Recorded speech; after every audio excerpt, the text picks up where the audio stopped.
Call to order the special workshop of the Plan Commission for the UDO. Who's taking roll for this? Mayor Nelson. Here. Commissioner Shago. Here. Commissioner Haley. Here. City Engineer Morris is excused. Aldo Monday. Here. Commissioner Leon is excused. And Commissioner Specht is excused. Turn your thing off. Don't leave. Come back, Kevin. Now There was a lady out in the hallway looking for something. Is that Commissioner Specht? well, now we're gonna be looking for a form again. Yeah. Don't leave. Counselor, this is running control. So we Never do give not. up. So we do not have a quorum at this time. We'll wait till the gentleman returns, and then we'll have a quorum and rise for the pledge. Where's the pledge? There's a larger You one. back, so we have a quorum again. Oh, Right, please rise for the Pledge of Allegiance. I pledge allegiance to the flag of the United States of America and to the republic for which it stands, one nation, under God, indivisible, with liberty and justice for all.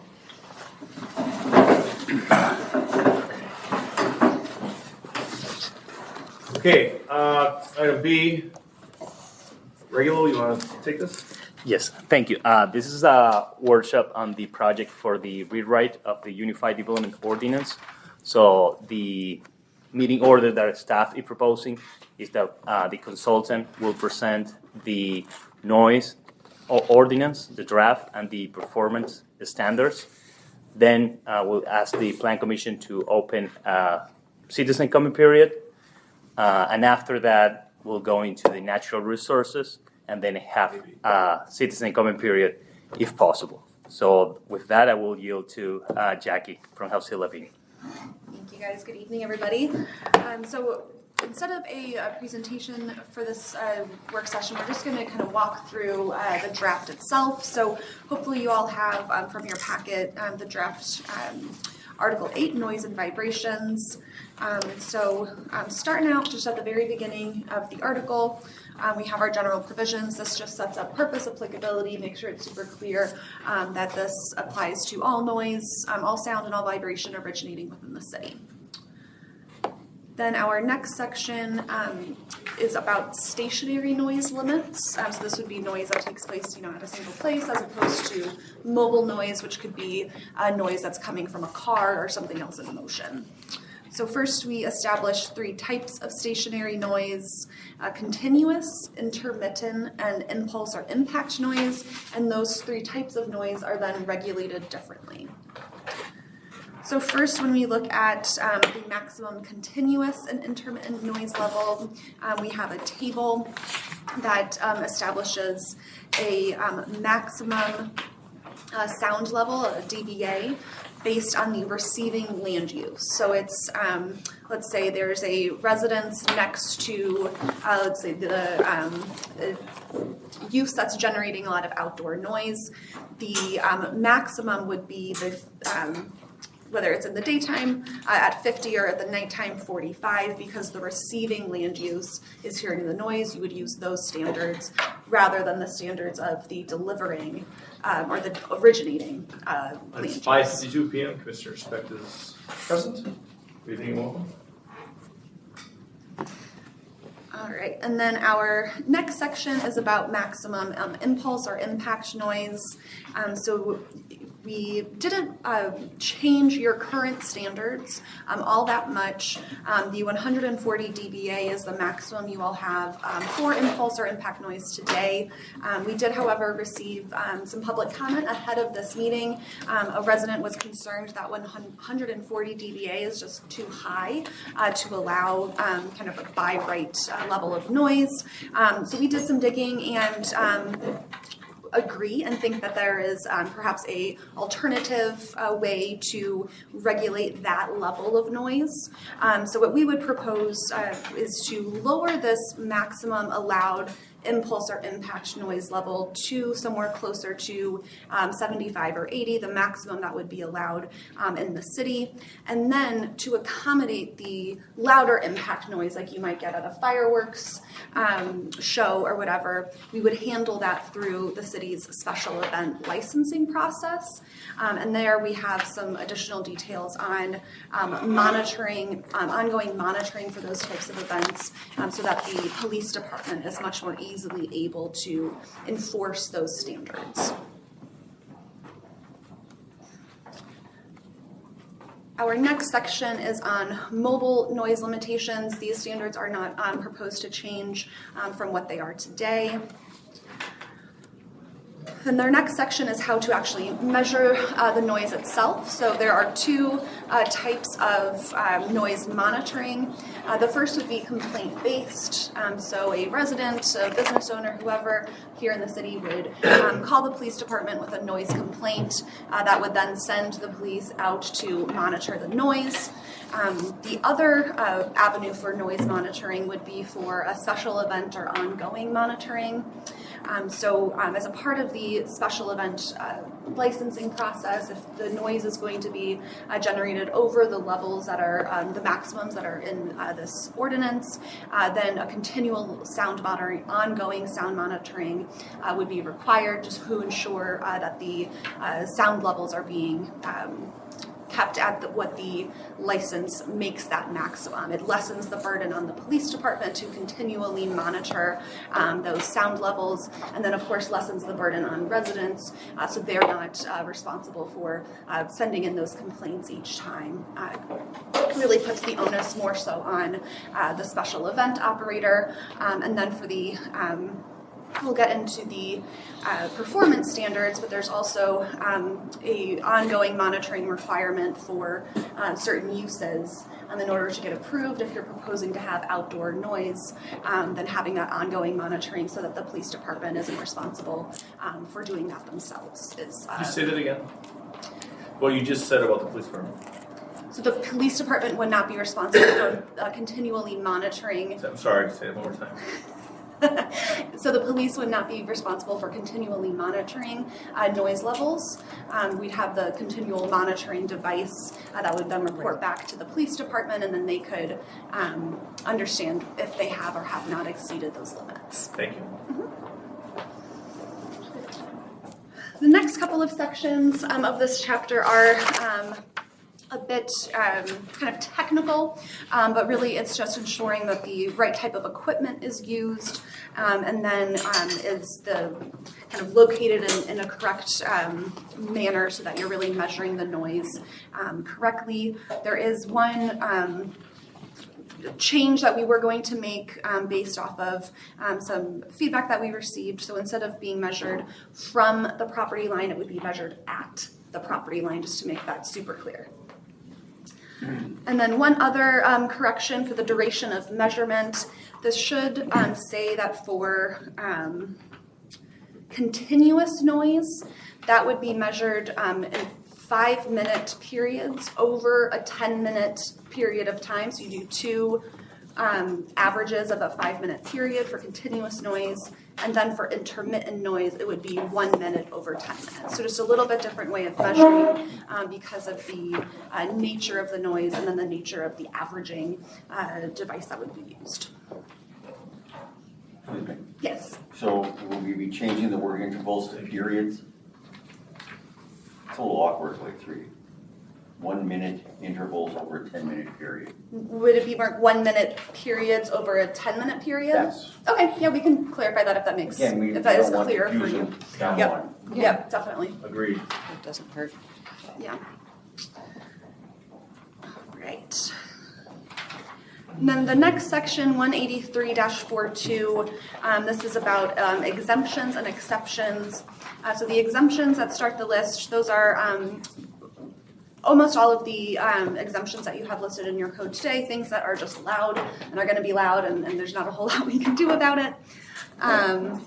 But then a new section here is B, the exceptions for special events. Thank you. So currently, the special event licensing process has a kind of nebulous standard that's you just can't have noise that would go off property.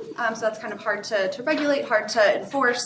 So we're proposing that section instead refer to this chapter of the municipal code. So you need to meet these standards, otherwise there's like another process that you would have to go through. So this would be that process. So a special event, if they are able to exceed stationary noise limitations, if they meet these standards, and that is primarily that sound level monitoring device, so that the police department is able to ensure that those maximum levels are being held to. So that'd be up to the business to acquire that device? Yes, yep, it would be up to the business, and then it would be up to them to report to the police department as well. And this is for those instances where they're asking for an exception to go over the stated. Exactly. Yep. Vibration limitations, that's just the language that you have in the code today. It was a combined chapter, so we just carried that over. And then enforcement violation remedies and penalties. This is a much more clarified section, so making it super clear that it is the responsibility of the police department to enforce these standards. And then we have different violation remedies, so immediate termination order, shutdown of machines, devices, or equipment, a cessation or modification of activities or events, and temporary seizure of equipment. That would be kind of a last straw type of enforcement activity, but it's something that the city could turn to as needed. And we are also proposing really to beef up the fines so that you can't just write off, making too much noise and it just being a part of business, right? So if each time the penalty would double, so after your first offense, let's say for stationary noise, that would be $450. Your second offense would be $900. Your third offense, $1,800, so on and so forth. So the penalty really increases each time to, again, try and encourage people to just not violate. And then, of course, we have our definitions there at the end. Happy to take any questions. Just one additional information on the, for example, on the duration of measurement for enforcement. So I distributed a graph that was prepared with the sound meters that we have one at City Hall and one on the police department. So this is an example of measurement approximately of 6 minutes, and then the meter allows to get the average sound level for a specific period of time. So, for example, for the continuous noise, it is 5 minutes, the average, and for the intermittent noise is 1 minute. So in this example, you can see that between 10:30 and 10:31, the software calculate the average. You will see at the bottom average between A and B, that's 41. So if there's a noise that sometimes it goes above, but the variable that we're proposing is the equalized sound level between that 1 minute interval. And these metrics are actually the recommendations of the sound study. They propose these metrics based on the analysis of other communities. So that's why proposing, and the measurement is really clear because I remember when we have a discussion about the noise issue with the rock, for how long we measure, it is the instantaneous sound level, it is 5 minutes, it is 10 minutes. So the intent of this ordinance is to clarify these questions and to provide clear metrics and clear standards for enforcement.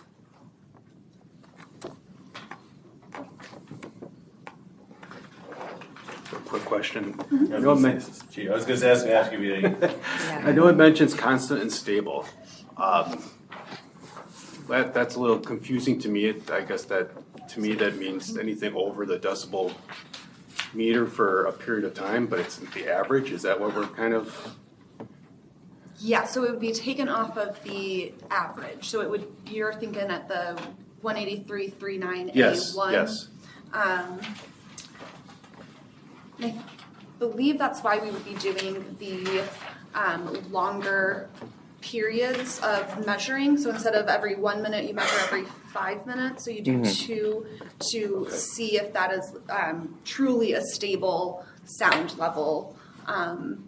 So when I send my officer out there for a noise complaint, they're gonna be there for 10 minutes. They'll take 2 readings for 5 minutes each and take the average of each 5-minute intervals? The tool, I Right, think, right, would right. average Full- them, yes. full- So the Yeah. 1 minute that's in here, that's no longer? That is true for intermittent noise. Intermittent. So like a baseball game, let's Gotcha. say. So 1 where minute and 1 5 minute it minutes. could be very loud and another minute it could be, extremely quiet. We would measure in the smaller intervals, but still over a 10-minute period of time. Right. So your officers would never be on site longer than maybe like 15, 20 minutes, Right. setting things up. And just to clarify, so the measurement would be 10 minutes, and with the software, you can select, I need the average for this specific minute, or I need the average for this 5 minutes. So you don't need to do 2 measurements of 10 minutes, just with 1 10-minute measurement, that should be enough. So one Right. 10-minute, the average of a 10-minute measurement is Did- what I'm gonna go off of. There'll be 2 different things that the software calculates. All your officer has to do is hang out for 10 minutes. Okay, The software will tell you what happened. okay, perfect. Okay, let me ask something with this. So when the officer gets the call, they actually have to go on site? Yes. Yep. Okay, because I guess that's, now I want to put on a different hat, because now because there are at times repeated complaints, and we want to, if there's a way that the software captures it, just like it does on if the sound meters are working properly, like they should, and calibrated like they should, that the officers show up, the officers can do it from the PD and establish it, because if we have a priority call, I'm telling you how this is gonna work, is now there's priority where the cops aren't there, Right. then a complainant comes in and says, well, why weren't they there? Right. Where we can go back and say, well, here's the record, now you got a serious PI crash, it takes them an hour and a half to get to this complaint, but it's already been, so it's gotta be logged somewhere where they can go back and do, am I missing something, or is that it? Because I definitely wanna have something where there's a permanent record of it, so when they can't have to go back. Yeah, so we'll have 3 different scenarios. For example, for the rock, there are permanent monitors there. So Right. in that case, the officer may not need to go there. Second scenario is that we have an event that is anticipated to go over the sound level, Okay. and that's why you mentioned that they will need to provide some kind of temporary sound meter for the duration of the event. Okay? And not just a special event, it could also be a development that going through the development process, the city has determined this could, be a sound nuisance, a noise nuisance. Sure. Could require that continual monitoring device to, again, relieve the burden on your police department. Okay, thank you for the clarification. And the third scenario is that development that doesn't have the permanent meters. So in that case, the officer will need to go there with the handheld meter. But I think it's a great point that there are circumstances where there are sites that they're called to over and over and over again. So perhaps we could, as part of the penalty, if you have more than a certain number of violations, then you have to put in a continual monitoring device so that you aren't a burden on the police department any longer. I like that a lot. It also might be worthwhile to specifically authorize the city, if there are repeated complaints, to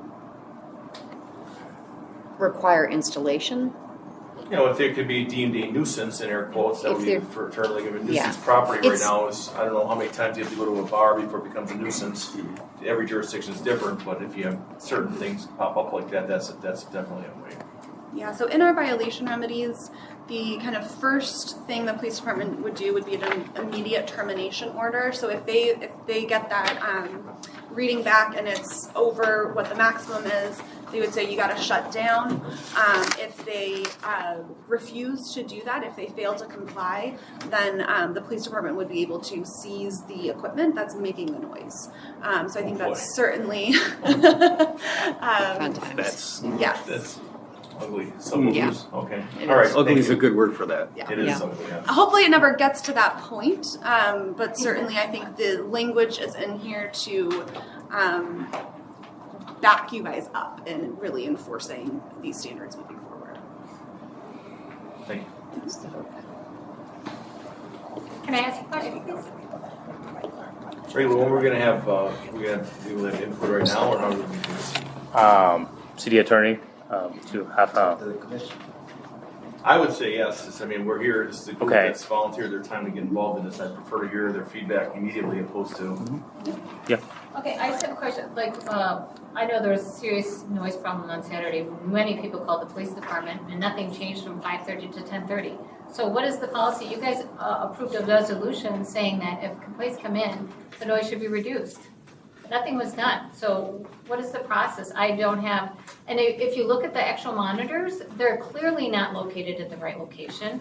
I went to the noise monitor for my neighborhood, and I was listening to Shania Twain word for word in my house, watching the monitor, which you could just hear the Gulf, ping, ping. So those monitors are not even remotely located in the right location. If I can tell you word for word what words are in Shania Twain's house song in my house, and all that monitor is hearing is the ping of the baseball. I mean, the ping of the golf balls. Same with the north monitor. I live north and I can hear the concerts word for word, and then I go to the north monitor and I hear frogs, birds chirping. They're not in the right location. They need to be moved. They're not actually monitoring If you're the sound. using that as your example, and I totally agree, the police should not have to go out. They should be able to pull up that monitor and go, oh my gosh, I can hear profanity from the Taco Tequila thing at 9:00 p.m. They're done. So that's what it needs to do, and they're not picking up. I went to the monitor for those events, you're like, you don't even hear it. That's totally unacceptable. They're not in the right location. And the violations or the activity that is being reported is mainly nature, traffic. It's not the actual sounds that you can hear from a distance. So I think that they absolutely, I'm fairly certain there were recommendations on where those needed to be placed, and they've not been placed in those recommended spots. And then as far as the violations go, I appreciate that the violations escalate, because I think that's appropriate, but it's not clear, is it one violation for a whole 6-hour Taco Tequila event, or is it, if we call the police at 5:30, the noise at the umbrella bar started at 5:30, and you guys notify them and go, hey, it's kind of loud, can you turn it down? Give them 15 minutes. If they don't adjust it, they get another violation. If people keep calling, is that? We can certainly clarify. That's what it needs Yeah, to be we can clarified. definitely clarify that. I think that's a great Right, point. and then your table is not very clear. I know you stated it's the receiving district, but your table doesn't say it's the receiving district, which needs to be Should very clear. say right at the, It says at the property line, but it doesn't say receiving district. we'll revise it to say at the property line. But it should say, But but it should be here it determined says by- receiving land use. right, but I'm just saying. it should So yeah, we can probably- definitely clarify that Just to though, be for sure. sure. That is, the intent is that it would be the receiving, so we can make sure that's clarified. I also think your point about the monitors not being in the correct places, for new development that would have to comply with the performance standards, you would have a, I think we're calling it like a sound management plan, noise mitigation and management plan. And that would identify the locations of these monitors moving forward. They'd have to keep them in I know, those I places. understand that, but the problem No. is the rock, and I For sure, don't think that but- the city's gonna have another rock coming. Well, up. but that language isn't included for our special events. So I think we can certainly add that it's up to the city where you put those monitors, not up to you, and it would be a violation if you moved them. So I think we can definitely clarify that in the special events section. I'm not sure why you think it'd be a violation to move the monitors that are existing there. We would build it into the special event licensing that Okay. we identify where these monitors need to be located, and if you move them, Oh, I see. then that's Then you're- violation. I thought you were talking about the Right. rock. 'cause- No, yeah, unfortunately, we can't like retroactively change that, but moving forward, Actually, the county agreement says they can be moved there. I'll get into that. Please continue. I think that's all that I, Can I ask one Hold on. clarifying question? yes, please. Regarding your table, so let's use the rock because we're talking about that a lot. If the neighborhood that Ms. Gint lives in called for a complaint, we're using the 50 and 45 numbers. If there is a, with a special event permit or license, you could get approval for noise above these standards. Right. So for that, you would be, yes, like adhering to those standards, measuring for those standards. But if you get a complaint for an activity that isn't a special event, it wasn't otherwise approved, then you would, if you got the complaint from a resident, you'd stand at their property line, measure the noise from there, and it would be the 50 and the 45. Okay. Yep.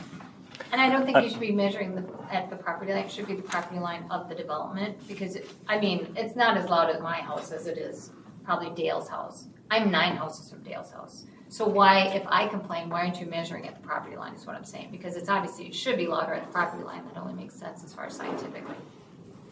You mean the property line of the development. Of the right. development itself? Because I don't think it should be the property line of the complainant necessarily, it should be the property line of the development.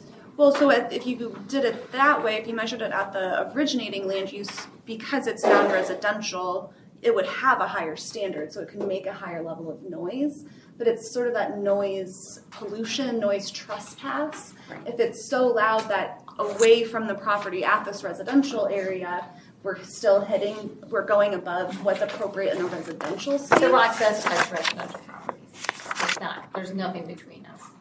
It's. So We could clarify that it's as measured at the property line nearest the site that's originating the noise. Or Would the that source. make sense? Yep, Not that like your makes front property line, your rear property line is the one abutting it. Right, Okay. closest to the source or Yes. something. So, we have an issue, and I sound like a broken record every time I bring this up.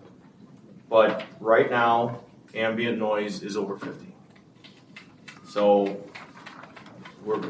Ambient noise over 50, it's- 24 hours a day, because at night I wouldn't agree with that. I'm not at night. I'm just saying when I made my 3 measurements, and I always talk about the 3 times I went out there, 10, noon, and 2.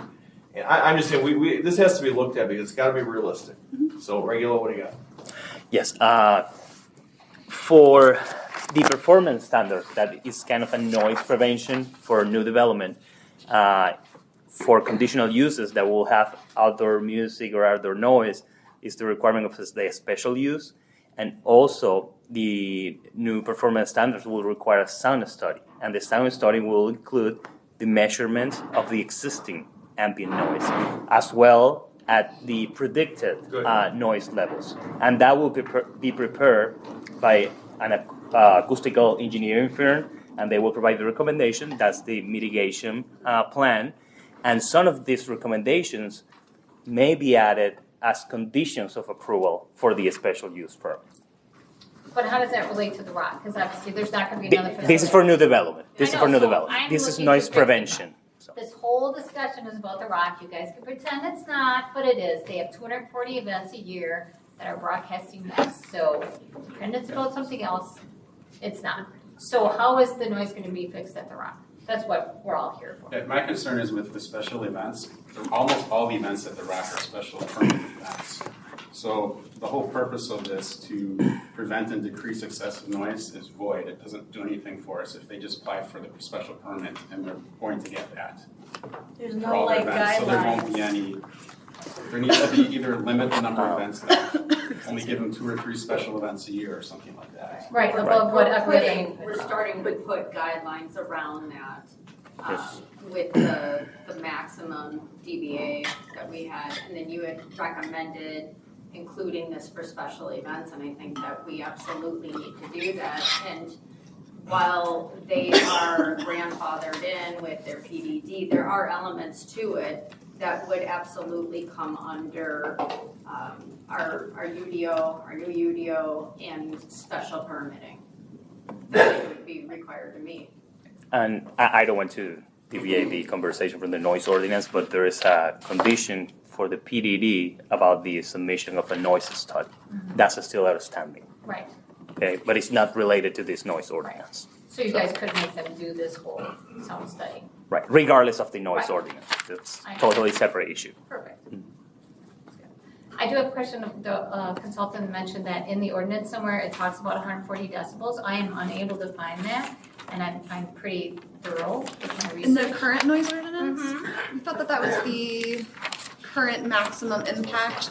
It was, we did revise it a little bit. It was like 140 over, it was like 10 instances. No, I don't see anything about that in any part of the Franklin ordinance.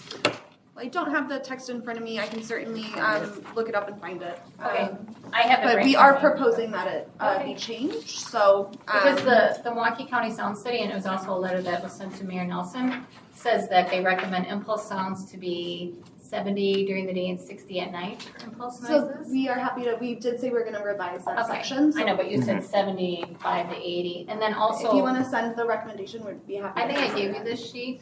But if you wanna at send your your last meeting. specific recommendation Okay. for that noise level. And then the other thing is that in the letter to Mayor Nelson, and this is section 10 of the sound study, it talks about the 5 decibel penalty for noise related to speech and lyrics and music, which is obviously something that I think should be included in your ordinance if the noise issues continue, that's something should be implemented, even for special events, because that's obviously lyrics, music, spoken word. So that's something that the sound study recommended, and Okay, it was a letter sent to Mayor Nelson. I gave you guys a copy of that other meeting. okay, we could potentially add that to the special event. If the noise continues to be, Mhm. if noise Yeah, issues continue, certainly. that'd be great.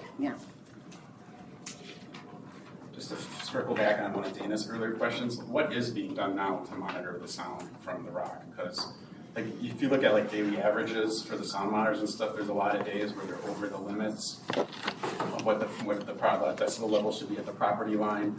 I've filed complaints online and nothing seems to change. It doesn't seem like anyone's really looking at it. But we look at them. We are Is there looking at it, something- yeah, and then the We noise, use what the you sound use, clips so- are environmental. So if the assistant chief's got a They're- comment on this.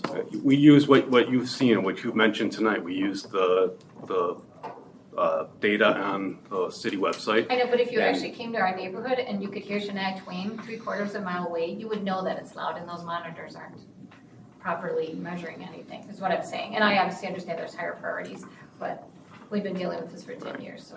So there was So a we- perfect we- example what happened on Saturday. We all heard, for the most part, it's been greatly reduced, the noise. But on Saturday, we were back up there again and nothing happened. Calls were made and Mike Atkins did answer his text message about it being loud. So, it's kind of like, well, like 4 minutes. And then what's happening? wanna ask. And again, it was only, like, for us, personally, I live in the cul-de-sac, it's been pretty good. It sounds distant, but we had an issue Saturday night that a bunch of us heard it, all 3 of us, and nothing happened. So, you're talking about violations and monitoring, but So did they not get any violations, is what I'm saying? How is that? This last Saturday, I'm sure you saw what we saw. We didn't see any violations I know, this but last that's not Saturday. acceptable because you should have come out and you would have stood there and went, wow, it's really loud. and if the monitors are here, we're hearing word for word, and the monitors are picking up bird chirps and frogs croaking or That's whatever. totally egregious that the It's not- city's doing that. It's not work, that what totally they have in place is not working. Is the city able to require that they move the monitors? They were required to do an actual sound study, which would help with the placement of the monitors, but that hasn't happened yet. And when there was the sound study, they weren't allowed, they didn't give them access to the property. When we had the big sound study, they weren't allowed access. By the county did that. For the county, yeah. So to speed this up, because I want to be out of here before midnight. So we understand crystal clear what your concerns are. Trust me, when you say Mayor Nelson I was actually going to start taking tallies how many times you say my name.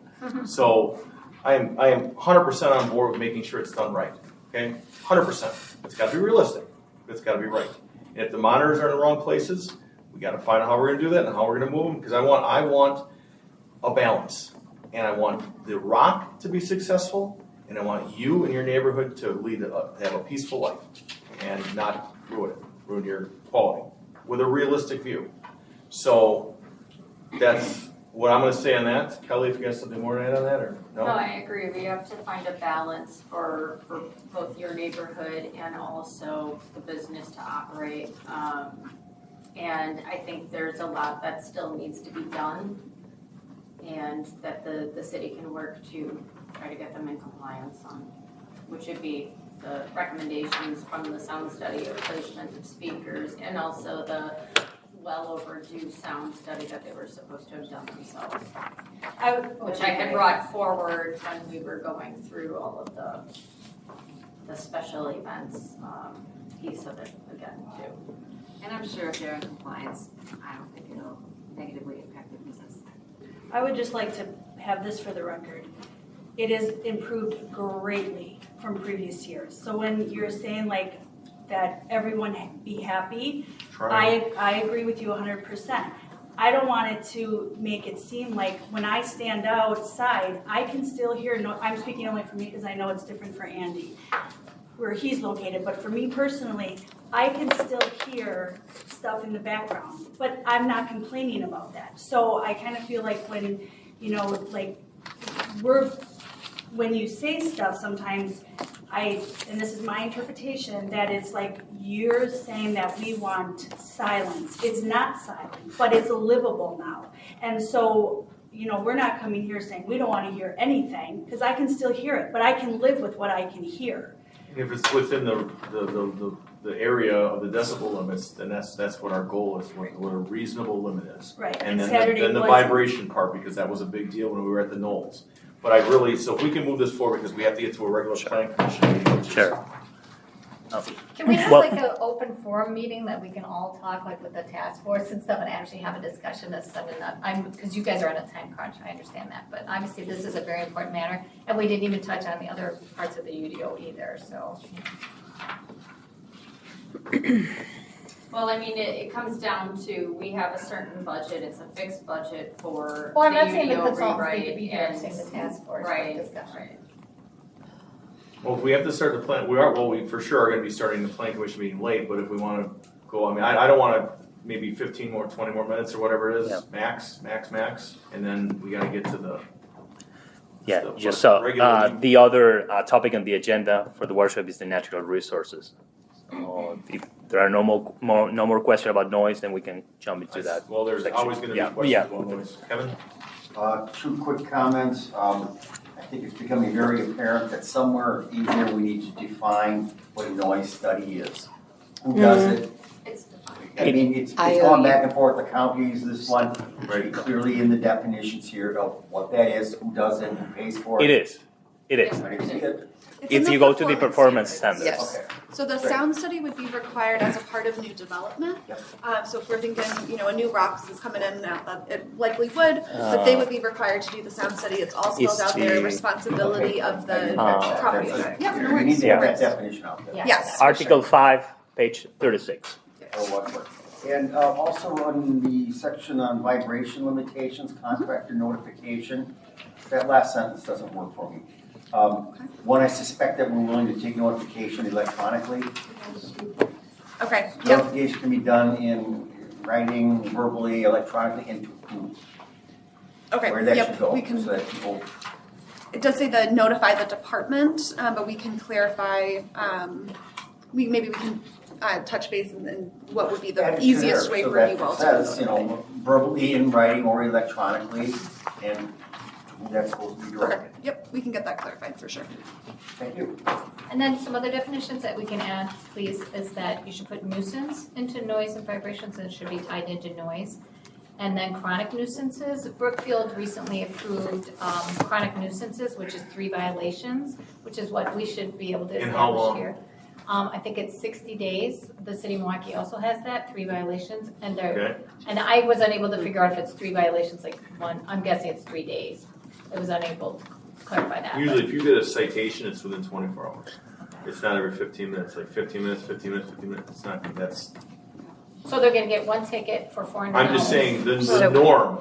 I'm not gonna debate it right now, but that's the norm. It's not like, oh, it's loud again, it's loud again. But there is a shutdown time when something is egregious. I know, but I think that after the police department notifies them that it is loud, the monitors, after they're moved, show it's loud, or they went out there and measured it's loud. If they contact them and said, you have 15 minutes to go turn it down, or adjust the speakers, whatever, I think that another violation should occur. So You mean if they do not after Yes, that if they one do not field comply. time? Right. it's 3 violations in 180 days. Is that Brookfield or? Brookfield, Wisconsin. Brookfield, okay, and then Milwaukee, I think has. 3 and 6 months. Correct. The typical standard we use for zoning violations is each day of violation It is is a separate offense. Okay, yeah, thank you. Yeah, but obviously So- this is a totally different situation that you guys are, I mean, there's special events that run for 6 hours Can we, that we get no relief from. I'm sure if there's a rock crushing plant that woke people up at 7 in the morning and the police went over there and said, hey, you can't be operating this at 7 o'clock, pretty sure they would stop till 9. oh, there was rock crushing in those corners when they were on Highway 100, and it was 7:01, and that thing would be rocking. And it was like, this is what they have a permit for, they gotta do it, it's a state contract. Okay, can we? Yes, we can move to the next topic that is natural resource protection. So I yield to JB Hines. Okay, hi, good afternoon, good evening. So on the natural resources, you should have a draft of the proposed Article 7.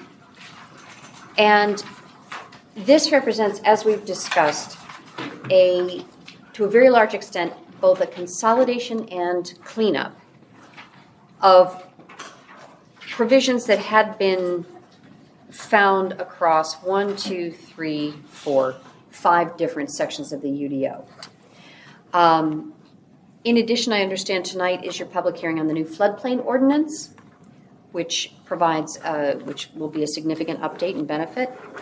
And we are working along on defining much more specifically which types of natural resources will be protected, including aligning the city more closely with the state law around wetlands. So different definitions. Right now, wetland is simply wetland. And the draft is going to, what the draft does is aligns with class 1 and 2 are jurisdictional protected wetlands that are protected by state and, in fact, federal law.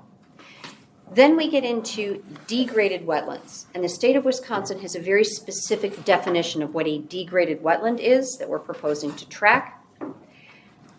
Artificial wetlands and isolated wetlands. These are, there was a ditch in the farm, there was a parking lot, we have cattails.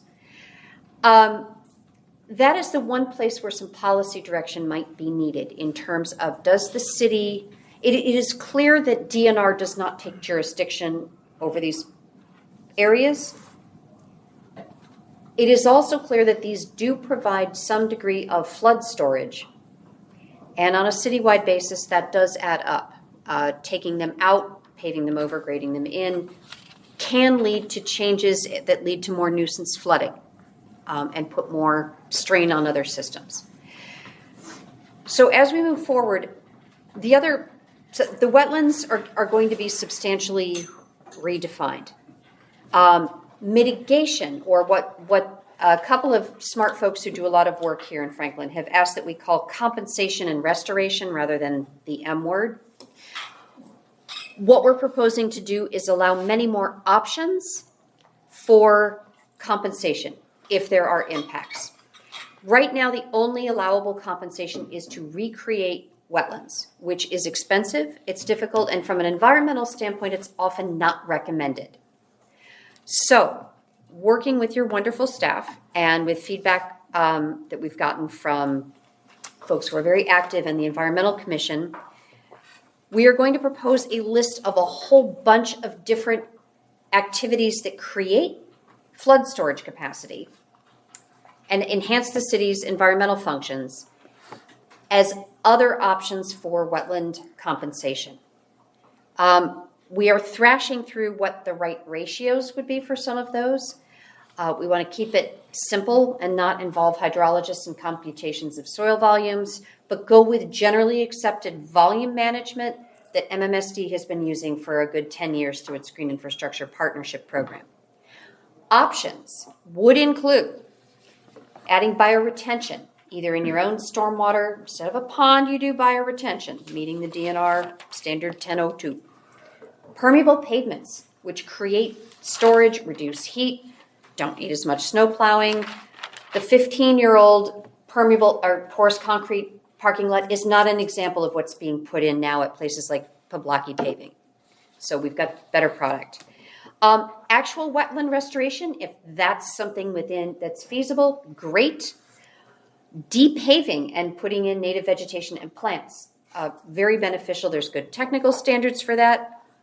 Taking out grass on lousy soil and doing prairie or native plant restoration.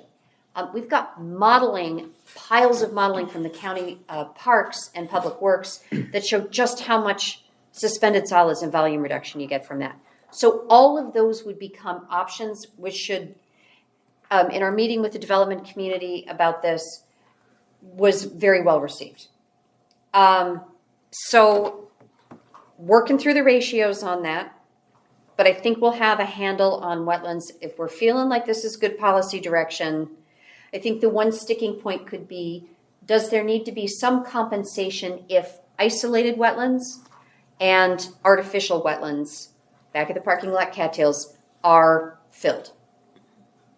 So that would be the policy issue that's hanging out there.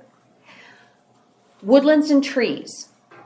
Right now there are two very different definitions of mature woodland and young woodland, and there is no distinction, as we've discussed, between a red maple and buckthorn as a woody vegetation. So that's got to get fixed.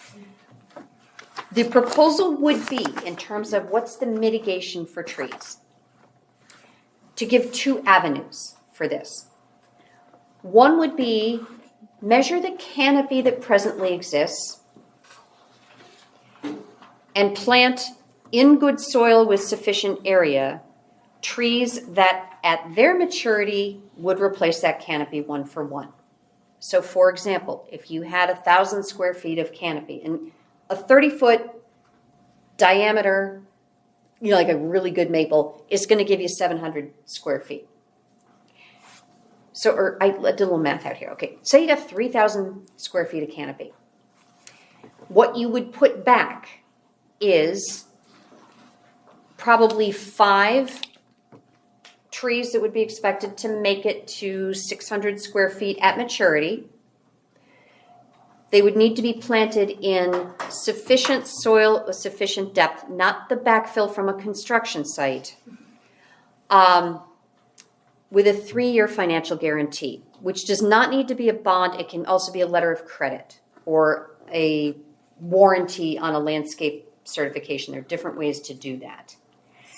The other option would be, right now what you have is replacement of the total caliper, the total inches of diameter, which can lead to overplanting and has led to a lot of fee in lieu for trees in parks. Not that that's necessarily bad, but it has led also to overplanting of not necessarily the best value trees. We'd like to suggest an option for replacing 40% of the existing diameter, which means, and again, in soil and area that's sufficient for planting. That's a standard that I'm working with 2 foresters, one in Eau Claire, one in Duluth, who like that as that plus good growth conditions as an appropriate replacement ratio that's realistic and doesn't lead to overplanting like our favorite community in Michigan is doing. So I want to test those as policy directions. Fee in lieu would still be an option for those who, your site just is not going to support healthy tree growth.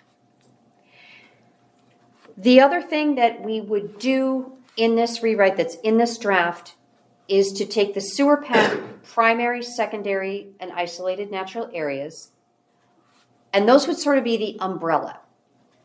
And if you delineate one of those, and that can be done by an assured delineator, if you delineate that and you're not affecting it, you don't need to do a tree inventory or a wetland study of the resources within that area. Mm-hmm. Right now, there's a separate assessment for each resource. If it's in a sewer pack area that an assured delineator says is there and you're not going in, you're good. And that should greatly streamline review and also be a good incentive to protect those areas. We had good feedback on that from the Environmental Commission and the developer's caveat was, so long as we're not waiting 6 months for Sewer Pack to tell us what's where, that we can use an assured delineator to go out and identify that resource. So, that's the approach. Floodplain, shoreline wetlands would no longer need to be separately identified. You don't have many shoreline wetlands if there are any, and floodplain goes in the new model floodplain. But we're getting great feedback. We have some excellent technical comments from Kirsten and from the Environmental Commission that we're working on in terms of where do we refer to planting lists, size of planting, soil quality. That will go in the guide, and next time we see you, hopefully we'll have a complete guide to go with this approach. But I'm very interested in the feedback on the isolated wetlands and on the two approaches to tree mitigation. Okay. Oh. Kevin and Rebecca. I love the idea in the direction you're going. One of the things I would love to see is something very clear and measurable, that there's no discrepancy on when doing that mitigation for the trees. So doing something along the lines of measuring the circumference of the diameter of the tree, that's something no one can argue about. As far as measuring the tree coverage. Yeah, okay. I work for MMSD, and we're starting to use warranty bonds for some of our work. Okay. So that would give you some coverage for whatever defined amount of years you want to look at. And that way you're not relying on the developer to still be around in 3 years to do that restoration, or holding on to cash or anything additional level of effort on the city side. Is there going to be any limitations on grant funding that may be used for that restoration? No, that's the idea. Because that's something to think about, is like, you guys get money from the GI program. Your GI We're program. not using it effectively, so we'd like to create more opportunities to collaborate to do that. And I'm not sure if you guys want to keep that in your pocket to be used, or I know we have like the Green Solutions program too, where different agencies can come in and apply to offset that cost. Do you want to be using those potential funds that other people could be using for this application? Something to consider. So first of all, I would love to connect on the specific nature of the warranty bonds. We've just started using it. Okay. So I can probably. I know your bond counsel. If they're happy with it, it's got to be pretty good. Yeah, our contractors have experienced, like on the construction side. Yeah. In a handful of municipalities, not necessarily in this area. I could share that information back. That'd be great. As to who they've given the information on, but contractors like Mid-City and J Construction, their warranty bond companies, they pull these warranty bonds from their bonding companies. Yeah. So they're readily available in the area. And it's less expensive than the big performance bonds. Exactly. Yeah. Okay, great. Okay. As far as other opportunities for green infrastructure, such as your permeable pavers, I'd want to make sure that there's some requirement associated with it for maintenance. Yes. Because when you're permeable pavers, you have to put in to complete some type of vacuum excavating and repreparation. And otherwise, they become moot. Any benefit. And then it kind of goes in with that restoration, if they were actually to restore in kind, some type of requirements associated with that as they apply to quality. The Army Corps of Engineers puts in place some follow-up inspections that need to be done. Yeah.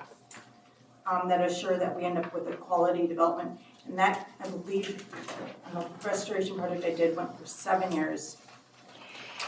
Typically 7, sometimes 10 on a big wetland. I think that this is the kind of thing that we will be putting in the mitigation guide, not the code. Do not expect to see this in the code, but in the guidance. And Chris Schultz will be bothered extensively Yeah. Not just for his fabulous pictures, but for some of the specs that we want to put in here. I'm 2 offices down from him, so yes, yeah. That's a big job. So yes, those are things that we will have in there. I think the maintenance is always going to be a question. Some of these types of techniques require less maintenance than others. Some of the environmental commission members' feedback is, do we need some kind of performance guarantee for longer than 3 years to get plants established? That adds expense. If there's uncertainty about whether it'll really perform, maybe. So when we put in the Oak Creek Town Center and all the Yeah. permeable pavers, Yep. We did put in some monitoring devices in the manholes that actually carry the overflow Yeah. from the permeable pavers. Yep. Unfortunately, no follow-up was really done with that, and that's already been 10 years ago, and technology has improved quite a bit. So maybe it's a part of requiring documentation as part of the submittal process of going this direction of what is your maintenance plan, and making Yes. sure that Mm. based on Yep. the technology at the time, because that way it'll allow this recommendation to grow with technology, that we get some level of long-term maintenance. Yeah, the maintenance, it's huge. I think if it's part of a stormwater management plan, you've got a better level of assurance, because then there's 2 layers. If you're doing it on somebody else's property, that's where it might be, and I don't know that the commission will necessarily go for that.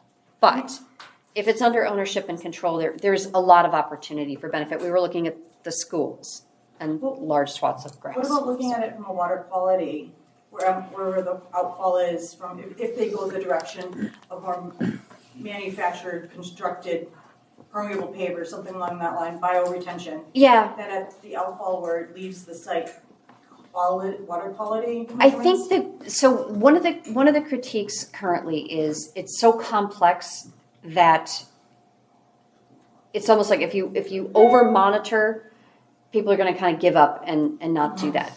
I'm more inclined to go by the gallons per square foot of practice that the GIPP program uses, because it's so well tested, it's so well documented, and either the MMSD, the Chris Schultz, or the DNR technical standard, because Wisconsin's so lucky to have really good state level standards for like, what is bioretention? It's not just dig a hole, Michigan, and put some stuff in it.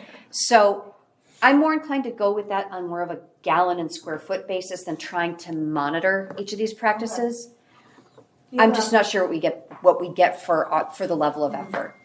And for it to be able to grow with new standards coming out, would you just define as to it shall meet the requirements set by this agency or this agency? Or will you be copying what is current to date, and then this group would have to come back again and reassess in a handful of years as things have improved? I mean, I would recommend going with DNR technical standard 1002 for bioretention, 1004 for permeable pavement. Those do get looked at. You're right. As technology changes, this guide should get looked at as technology changes. And part of the reason to keep some of this like technical stuff that people's eyes are glazing over about out of the zoning is so that you can make those adaptations. Right. So we don't have as to it rewrite. improves. Exactly. Bingo. That's not an amendment. Much as I love your fish tank and everything else, you don't want to rewrite the zoning all the time. No. So, So that's all I had. okay. So, comment that we're close to 1 hour. Yeah, We have Okay. like 2 But minutes. that's I think really, Kevin had really it for helpful. Yeah, excellent comments, thank you. Yeah. Just quickly, some of the concerns that I have, there seem to be confusing ourselves maybe, difference between wetlands, surface waters of the state. I know we're trying to go with what the DNR does, but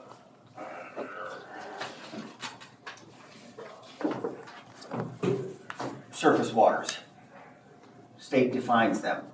We seem to be using them interchangeably with wetlands. We know what surface waters Kevin, are, for the lakes, purpose rivers, of streams, ponds. buffering, you treat them the same. They need a certain number of square feet of perennially vegetated and demarcated buffer. That's the only treat the same. Yeah, I got that. Right. What we're talking about is the surface waters. Mm-hmm. Okay, if we go with just the state's definition, they're exempting everything less than 10,000 square feet. And Franklin has the power to set a higher standard. We have to decide whether we want to do that. But by just signing on, and what we're saying is basically there's no wetlands unless they're associated with the surface water body. We got the shoreline wetlands. We just need to be very clear about No, I don't agree with, I don't quite agree with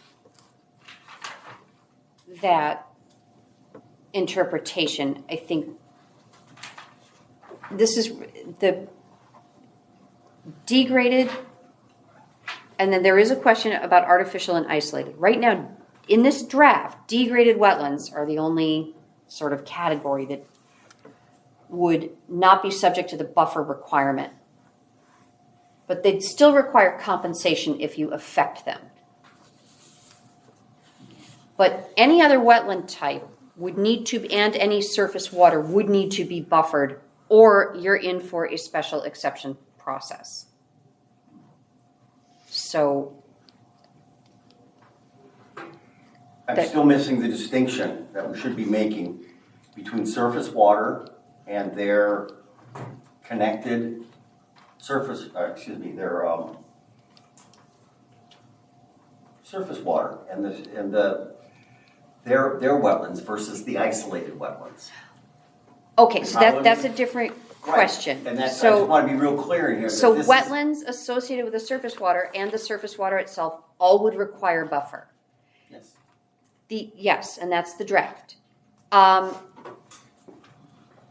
Isolated and artificial wetlands. As this is drafted, they would require buffering. What we're saying is if there is to be an impact, compensation would probably be at a lower ratio and would not require a special exception.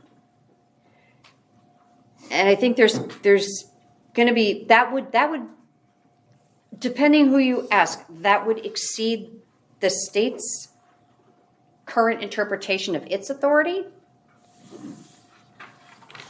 I think, I agree with you that the city, I have understood always that the city can set higher standards unless specifically preempted from doing so. And I don't think you're specifically preempted just because DNR is not doing this, in part because of the flood storage value of those isolated and artificial wetlands. That is something that is a resource to the community. So I have a question that may or may not align, and I apologize if it doesn't. Yeah. Okay, as an HOA vice president, I know my detention basin is full of cattails. Yes. This decision here, how would that impact me as an HOA needing to go and address? Would that be considered an isolated? It would, no, that would be artificial. wetland? That's artificial. And the way we've drafted this, you would need, depending on what you want to do, you're not proposing to fill it. If No, you but need like to dredge it and dredging. revegetate, that would be, you'd need a grading permit to dredge it. I wouldn't- If you revegetated it and like made it better, that could be somebody's compensation. Mitigation or compensation. Yeah. Would us as the HOA have to compensate for taking out? Oh, God, no. Okay. If it's that's part of a what I'm stormwater Certainly management not. plan, Right. No, that's It will an not be artificial, that's counting as a maintenance natural of resource. a stormwater drainage feature. Yep. Okay. No, there's no compensation Because for I've that. seen it happen. That happens in California, and it's very bad. No, you would not need to do that. Because I know in some of my construction projects, Yeah. I've come across it where road ditches have turned now into low graded, Yes. and now I can't do anything with it. Yeah. And it wasn't there 10 years ago when the road was put in. Yeah. No, yours is a basin. That is part of a stormwater management plan. It would Okay. just be regular maintenance. Great. So if you could finish up because we got. Yes, oh, an hour. I'm good. We've I'm just- exceeded the hour unless you Yep. have some final thought. I mean, just bring it quick and stay within our state. Well, I'd like to see the isolated wetlands protected at the same level. I know that we can exceed the state standards, and I think that we should, because the state DNR will be vetted at some point, so. Okay. You think and we also should exceed the state standards? We do now. Yeah. And also the ephemeral wetlands, would that be included? Those are, that's a great question. Those are often part of the sewer pack mapped primary, secondary, and isolated natural areas. I think they've done vernal pool and depressional area mapping. Those are tough. A lot of them are old farm, depressional areas from farming. That's a tough case to identify, let alone protect. Where they're part of one of the sewer pack corridors, though, that would be part of a protected area under the UDO. Mm-hmm. It's a good question.